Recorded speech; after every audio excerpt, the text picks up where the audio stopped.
I assumed not having children would be my nightmare. Like I used to Yeah. literally use that word of like, well, that will never happen to me.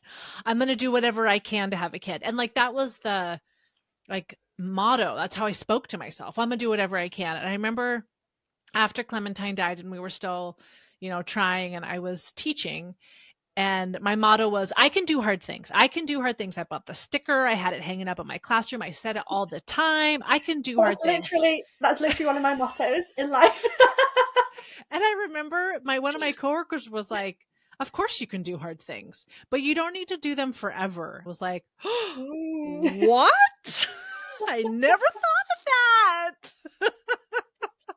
I can, but I don't have to. I don't have to have a hard life. Like, Yes. Because I remember I was like, she was like, "Well, what's going on?" I was like, "Well, we're doing this and we're doing that.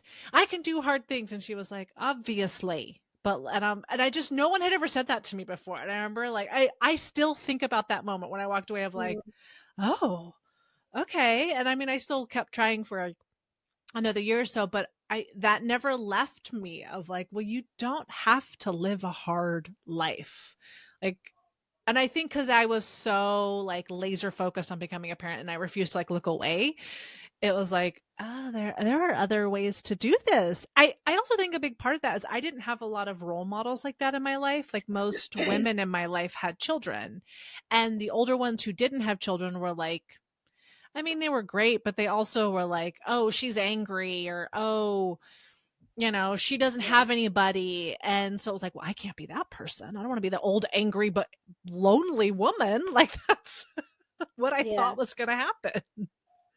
I actually think that social media is an incredible thing for this because I think, I found you and there's a lot of other women who are childless not by choice, child free after infertility, child free just in general. Like there's lots of different terms and people fall in different brackets.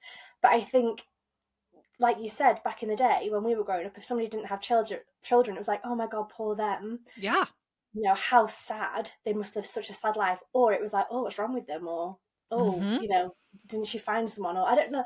There was always such a negative connotation to it, and I think these days having people like yourself and other people talking about infant loss in general, but also life after infant loss, I think it's incredible that you can show that you can be happy. You don't have to be that sad old woman who didn't have Mm-hmm. kids and had an awful life and oh my god, poor her. It can be like, yeah, that was really shit, poor me for what I went through, but also I'm okay. And I'm not, this sad old lady that you have to feel sorry for. Like, I'm Yeah. thriving. Like, I'm okay. Yes.